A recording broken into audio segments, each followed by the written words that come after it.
चार बड़ी खबरें आज की वीडियो में आपके साथ शामिल करेंगे और कुछ इंटरनेशनल लेवल पे बात, कुछ ईरान और अमेरिका के हवाले से बहुत अहम डेवलपमेंट्स और कुछ पाकिस्तान के अंदर भी बहुत अहम चीजें हो रही है। सबसे पहले आप हेडलाइन सुन लीजिए, उसके बाद तफसीलन बात। वही हुआ जिसका डर था, 8 चीनी जहाज अमेरिका ने रोक लिए, यानी सुलह से फिर लड़ाई के मामले पे जाती हुई बदलती हुई सूरत हाल।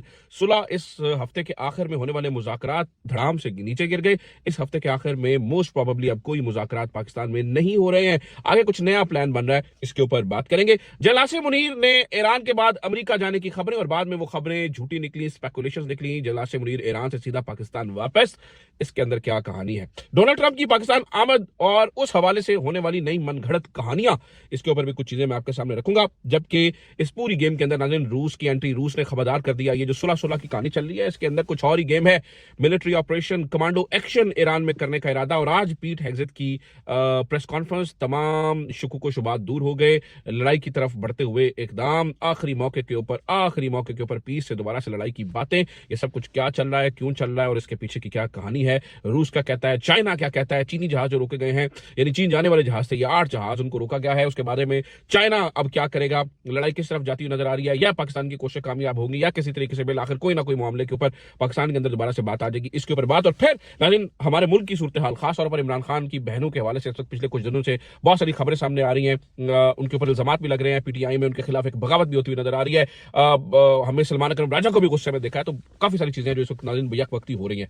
तो एक एक करके शुरू करते हैं और मैं सारी चीजें आपके सामने रखता हूं। आपसे दरखास्त है कि चैनल को सब्सक्राइब भी जरूर कीजिए, घंटी का बटन भी साथ में जरूर दबा लीजिए ताकि जो हमारी आने वाली वीडियोस हैं वो भी टाइमली आप तक पहुंच सके। सबसे पहले नाज़रीन 8 चीनी जहाजों को रोका गया है। अच्छा, एक नेवल ब्लॉकेड लगाया गया है। इससे पहले इस नेवल ब्लॉकेड को ना थोड़ा सा हल्का भी किया गया। ईरानी जहाज भी गुजरा इससे पहले और चीनी जहाज भी गुजरे। और मैं आपको ये भी बात बता दूं कि नाज़रीन ये एक नाम नेहाद ब्लॉकेड लगाया गया था, क्योंकि इसके ऊपर डोनाल्ड ट्रंप ने ये कहा कि भाई चीन जो है वो असलहा भेज रहा है और फलाना कर रहा है, ढमकाना कर रहा है। तो उन्होंने चीनी सदर को भी इस बारे में खत लिखा था। चीनी सदर ने वापसी खत लिखा डोनाल्ड ट्रंप को और बताया कि हम भाई किसी किस्म का कोई हथियार नहीं भेज रहे हैं ईरान।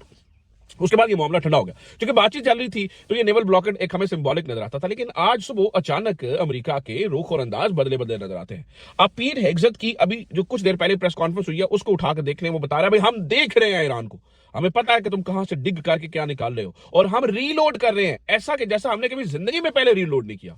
यानी हम टाइम ले रहे हैं, हम रीलोड कर रहे हैं और अब तुम पर ऐसी कयामत बर्पा करेंगे कि तुमने इससे पहले देखी नहीं होगी। लेकिन जब बातचीत आखिरी मरहल में होती है, जब बातचीत किसी बनने लगनी होती है, कोई इस तरह की बात होती है, तब ऐसी बढ़ के नहीं मारी जाती आंखें, तब इस तरह की बातें नहीं की जाती। तब तो सुलह सफाई की तरफ बढ़ा जाता है, मामला देखा जाता है कि यार हमारी कोई बात दूसरे फरीक जिससे हमारी सुलह हो रही है उसको अनॉय ना कर दे। इन बातों का ख्याल रखा जाता है। डिप्लोमेटिक चैनल्स इस्तेमाल होते हैं, सफारती मामलात को, सफारती अदब अदाब को मलहूज़े खातिर रखा जाता है। हाँ, जहां पर सुलह करनी हो। ये अचानक जो बदले रंग है, बदले अंदाज है, उनकी समझ में नहीं आती है। अब 8 जहाज जा रहे थे और नेवी ने कुछ इस किस्म का ब्लॉकेट किया हुआ है कि उनको वही पैगाम दिया गया यहां से वापस चले जाएं, अदरवाइज हमें फोर्स का इस्तेमाल करना पड़ेगा। और इन 8 जहाजों को मोड़ा गया। आपने ये ज़हन में रखना है कि चाइना बहुत ज्यादा डिपेंडेंट है ऑयल के लिए, यानी स्ट्रेट ऑफ हार्मुज का।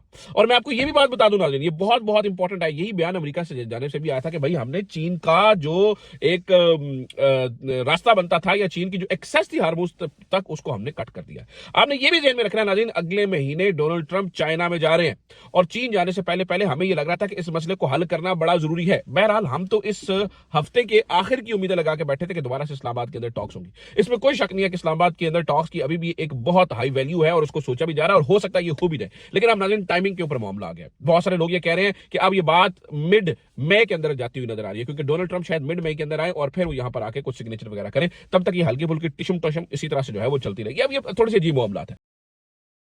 आपको ये भी बताया कि army chief general Asim Munir, field marshal general Asim Munir Iran में गए और ईरान में उन्होंने कुछ अहम तरीन मुलाकातें की। इसके बाद ये कहा जा रहा था कि जनरल आसिम मुनीर ने ईरान मुलाकात के फौरी बाद अमेरिका में जाना है। लेकिन और खबरें भी चल गई कि वो अमेरिका चले गए और वहां पे मुलाकातें करेंगे। बाद में इसकी तरदीद चलवाना पड़ी और कहा कि नहीं वो अमेरिका में नहीं जा रहे। तो उसका मतलब है कि जनरल आसिम मुनीर अमेरिका में नहीं गए। अगर जो बात वहां पे हुई थी उस बात को टेलीफोन के जरिए मैंने पूछा, अगर कोई बहुत बड़ी बात होती, कुछ चीजें होती, तो नाज़रीन जनरल आसिम मुनीर वहां पे भी जाते। अच्छा, इस पूरी सिचुएशन के अंदर ना अब जब आप थोड़ा सी आप देखते हैं कि यार चीजें रुकी हुई हैं, मामला इस तरह से जा रहे हैं, तो कुछ चीजें और खुलकर सामने आ रही है। जैसे कि नाज़रीन इस मुज़ाकरात के अंदर क्या कुछ हुआ वो भी बातें सामने आ रही है। पता चल रहा है कि भाई अंदर खाता क्या चल रहा था, ये सारी बातें तो पता ये चला है। और वो ईरानियन प्रोफेसर जो आपको पता है कि आते रहते हैं टीवी के ऊपर, मडानी शायद उनका नाम है, उन्होंने भी ये बताया कि भाई जो लोग ईरान के वहां पर बैठे थे इस पूरे मुज़ाकरात के अंदर, यानी गालिबाफ जो थे, उन्होंने एक कॉल भी तेहरान में वापसी नहीं की।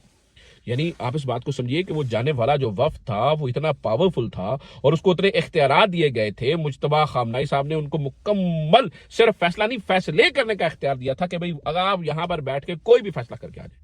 उन्होंने एक कॉल बैक भी नाज़रीन वापस नहीं की।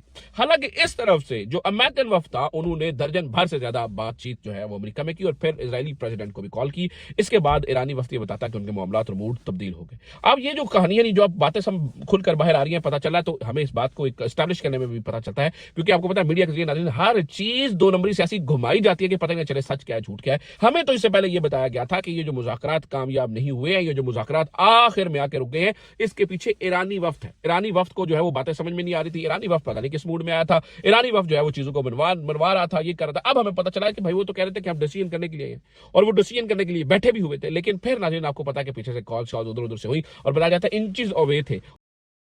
और अब जो आज हुआ यह है कि ईरानी एम्बेसडर ने भी, जो पाकिस्तान के अंदर मौजूद है, उन्होंने भी बताया कि भाई बिल्कुल दस्तखत के करीब थे और आखिर में जो है वो उन्होंने गोल पोस्ट तब्दील की और दोबारा से जो है ना वो अपने अंदाज बदले और थ्रेटनिंग जो है वो उनकी जो टोन हो गई, भाई हम ईरान के साथ ये कर देंगे, हम वो कर देंगे, हम फलाना कर देंगे, हम ढमकाना कर देंगे। तो कुछ इस तरह की चीजें भी जो है वो करने की कोशिश की। अच्छा नाज़रीन, ऐसे में जब जनरल आसिम मुनीर जो है वो इस वक्त आपको पता है कि ईरान का दौरा कर आए हैं और उसके बाद उन्हें अमेरिका में जाना था, जो कि नहीं गए अभी तक।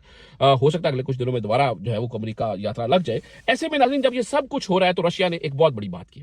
पीट हेग्सेथ की आप प्रेस कॉन्फ्रेंस को देखिए, जिसमें वो ये बता रहे हैं कि हमें पता चल रहा है कि भाई तुम क्या अंदर से खोद के निकाल रहे हो। अंदर से आपको पता चला कि वो लॉन्चर्स वगैरह निकालने हैं। पीट हेग्सेथ कह रहे हैं हमें पता चल रहा है और हम ऐसी फोर्स इस्तेमाल करेंगे कि भाई तुम्हारे वहमो गुमान में। ऐसे में नाज़रीन रशिया की एंट्री होती है बीच में। और रशिया क्या कहता है? रशिया ये बताता है कि भाई वो ये इस बारे में वार्न करता है कि ये कहीं टॉक्स के बहाने के अंदर, ये कहीं बातचीत के बहाने के अंदर असल गेम कुछ और ना हो। क्योंकि इस वक्त नाज़रीन अगर आप देखें तो पर्शियन गल्फ के अंदर अमेरिकन बिल्डअप किस तरह से नजर आ रहा है और हजारों के हजारों नए फौजी जो है वो नाज़रीन आ रहे हैं और वो लगते चले जा रही हैं अपने यूनिट्स के साथ। तो रशिया का मानना यह है कि कहीं पर इस मुज़ाकरात के बहाने में, इस बातचीत के बहाने में, इन सब बहाने में कहीं ये मकसद ना हो बीच में कि भाई ईरान के अंदर ग्राउंड इन्वेजन कर देनी है, भाई ईरान की सारी जो तवज्जो है वो बटी हुई हो और ईरान जो है वो बातचीत की चीजों के अंदर ही जो है वो घुसा रहे और पीछे से जो है वो गेम कर दी जाए और ईरान के अंदर जो है वो जमीनी ऑपरेशन किया जाए। इसीलिए जो है वो अमेरिकन बिल्डअप जो है वो बहुत ज्यादा जो है वो किया जा रहा है और ये चीजें ईरान ने ये कहा है अब आप ये सारा कुछ कर रहे हैं, आप बिल्डअप भी कर रहे हैं, आप चीजों को भी कर रहे हैं, आप नेवी को भी रोक रहे हैं, आप ब्लॉकआउट भी कर रहे हैं, तो हम क्या करेंगे? वो कहते हैं हम 3 चीजों को मुकम्मल तौर पर बंद कर देंगे। खलीज फारिस को और यानी कि खलीज फारिस जो है वो बंद होने जा रही है, ओमान की खलीज बंद होने जा रही है और बहरा अल अहमर खत बंद होने जा रहा है। वो कहते हैं कि जनाब हम ये जो है ना वो पर्शियन गल्फ ऑफ ओमान और रेड सी, इन तीनों को जो है वो बंद करने जा रहे हैं। तो ईरान भी जो है वो अपने पत्ते नाज़रीन साथ साथ चलता चला जा रहा है और वो इस चीज को जो है ना वो बिल्कुल साथ साथ लेके जो है ना वो सख्ती से इसके ऊपर जो है वो अमल दरामद भी करें। अब आ जाते हैं नाज़रीन थोड़ा सा पाकिस्तानी पॉलिटिक्स के ऊपर और चीजों के ऊपर। हमने ये देखा कि कल से अलीमा खान के बारे में जो है ना वो बहुत सारी चीजें हो रही हैं, अलीमा खान के बारे में बातें भी हो रही हैं, सलमान अकरम राजा भी बहुत गुस्से में नजर आ रहे हैं। देखिए नाज़रीन जो अलीमा खान के खिलाफ मामलात बातचीत हो रही है उसके अंदर 2 बातें, मेरे 2 पॉइंट ऑफ व्यू है। पहली बात तो यह है कि देखिए लीवरेज बनती है वो इमरान खान की बहनें हैं और वो बेचारी अकेली ही सिंसियर इमरान खान से नजर आती है, बाकी पूरी पार्टी तो टटेकू में बड़ी हुई है, बाकी पूरी पार्टी तो जनाब कहीं नजर ही नहीं आती है, 73 हुई है, पार्टी तो है ही नहीं है, मेरे कहने का मतलब है। तो ऐसे में सिर्फ इमरान खान की बहनें सिंसियर है, लेकिन इसका ये भी मतलब नहीं है कि पार्टी के अंदर तंजीम की अहमियत खत्म हो जाती है। ऑब्वियसली पार्टी तंजीमों से ही चला करती है, अगर आपकी तंजीम तगड़ी होगी तो ही आपको बड़ी डेमोन्स्ट्रेशन और कोई इस तरह की चीज कर सकते हैं। तो इधर से पार्टी के ऊपर हमले, पार्टी से जनाब अलीमा खान के ऊपर बातें, ये नाज़रीन मुझे लगता है कि पाकिस्तान तहरीक इंसाफ को ये चीज बहुत ही ज्यादा कमजोर कर रही है।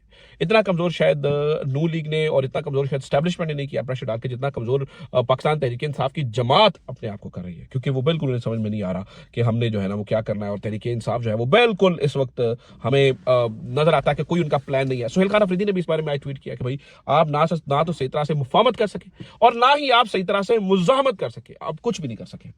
तो देखते हैं पीटीआई को इसका हल निकालना चाहिए और मुझे लगता है कि जल्दी निकालना चाहिए।